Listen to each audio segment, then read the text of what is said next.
这个路一直只有走左手，不要走右手啊！就过去就看到沱江的坝了。好，我知道。好，谢谢。这老乡给我们指路呢。这路我跟你说，没有今年这个驾驶技，没有10年的驾龄都不敢往这边开。就是说这个好伙子在深山啊，俺现在往深山里面走，看这路，这边我来改，行得很。呦，看这下边，看，我去，老高了啊！慢着。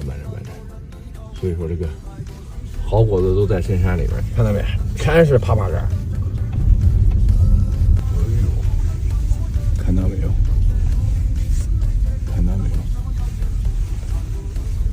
这路，你看这个窗看得到的这个外面，所有的盖的那个白色的都是枇杷干，这产地是很大的。然后这个下面的呢，它没有这个山上的口感好，山上的它日照时间长一点，然后山上的这个成本也高一点，它就是人工费用会高一点，因为它路比较陡嘛。管理是吧？对。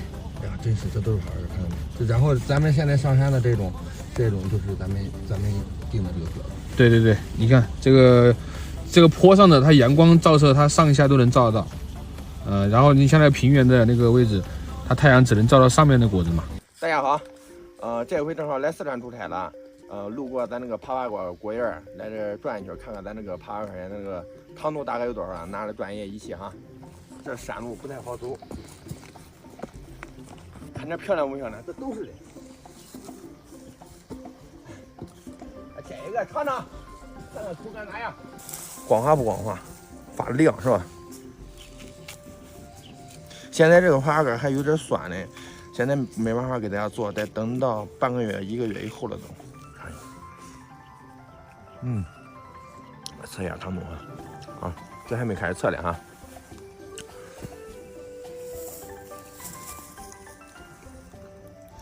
测量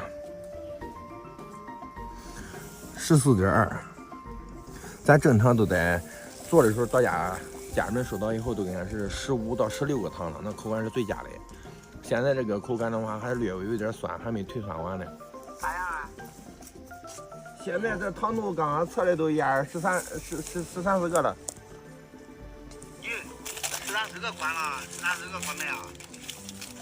现在还不猜的吧？现在再要涨涨，咱等到糖度到15到16个的时候再卖，这口感会更好一点。那得等到啥时候啊？再等到20天左右吧。可漂亮，那基本上都到月底了。差不多，反正现在这个果子的话，口感是非常好的。这回我都给定在那了，我这些都给定来了，我这定下来了。关。这还都差点嘞，这还有点青嘞，这都。这样都不中。这没长好嘞。所以说再等到20天，这边还稍微有点青。我感觉刚才在群里发的那是桃子爱媛。那桃子爱媛。桃子爱媛，合计，要是说我给这个农户谈，要如果说价格合适的话，不行再做一下这个桃子爱媛。不桃子的是没有了，现在都是桃子，但是桃子的口感会更好，价格还高。那是的。这果子长了不来，中，那就这样说。要是没啥问题的话，我几个都要定下来。好，这两个枇杷干。好。咱这个枇杷干定这个果园的是在这个山上面，在山凹这边给看一下，这全部这一片都是的，应该是有200多亩，但是咱包不了那些，咱要是定的话，只能定个80亩。它这个果子的话，会比外边那个山区外边的口感会更好啊，阳光的话，照晒时间会更高。但是有一点是啥，它价格比较高，因为一方面是这个地方稀缺，另外一个就是说人工运输成本也高，管理成本也高。但是口感的话，真是没话说。